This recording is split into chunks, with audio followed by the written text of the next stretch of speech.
একটি নারিকেল গাছ, অথচ এর শাখা একটি বা দুটি নয়, গুনে গুনে 7টি। প্রকৃতির এক বিস্ময়কর ব্যতিক্রমী সৃষ্টি এখন কৌতূহলের কেন্দ্রবিন্দু হয়ে উঠেছে। প্রথম দেখায় মনে হতে পারে কয়েকটি গাছ একসঙ্গে দাঁড়িয়ে রয়েছে, কিন্তু কাছে গেলেই মিলবে আসল রহস্য। ঠাকুরগাঁওয়ের পীরগঞ্জ উপজেলার বণিক সরকারি বালিকা উচ্চ বিদ্যালয়ের প্রাঙ্গণে দাঁড়িয়ে থাকা এই নারিকেল গাছটির গোড়া মাত্র একটি, তবে মাটি থেকে প্রায় 18 থেকে 20 ফুট উপরে উঠে কাণ্ডটি দুই ভাগে বিভক্ত হয়েছে।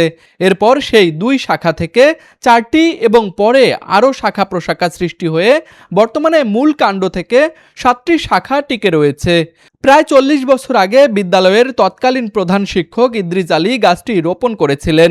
শুরুতে এটি ছিল সম্পূর্ণ স্বাভাবিক একটি নারিকেল গাছ, কিন্তু সময়ের সঙ্গে সঙ্গে জন্ম নিতে থাকে নতুন নতুন শাখা, যা এখন এলাকা জুড়ে কৌতূহলের বিষয় হয়ে উঠেছে। আমাদের স্কুলের একটা আশ্চর্যজনক জিনিস এটা যে আমরা সাধারণত জানি নারকেল গাছ একবীজপত্রী হয়, কিন্তু এখানে নারকেল গাছ এখানে একটু অন্যরকম দেখা যাচ্ছে। এটা সত্যি আশ্চর্যের বিষয়। এই গাছটি হচ্ছে 7টি কাণ্ড রয়েছে এবং আমি যখন আসি তখন ছিল 5টি, এখন আরও 2টি বেড়েছে। তাছাড়া অনেক আগে হচ্ছে এই গাছে ডাবও দেখা যেত, কিন্তু এখন আর দেখা যায় না, ডাব ধরে না।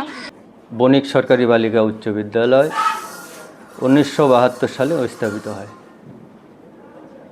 আর 1986 সালে এটা জাতীয়করণ হয়।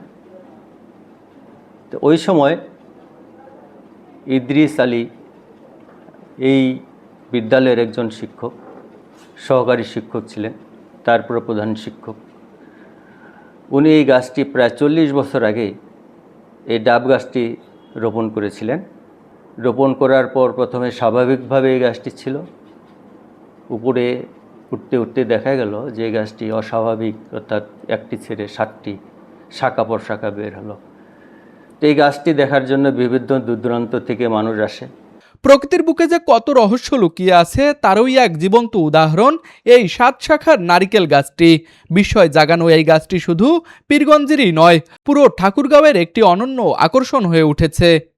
ঠাকুরগাঁও প্রতিনিধি মোহাম্মদ হাবিবের পাঠানো তথ্যচিত্রে ডেস্ক রিপোর্ট, RCTV।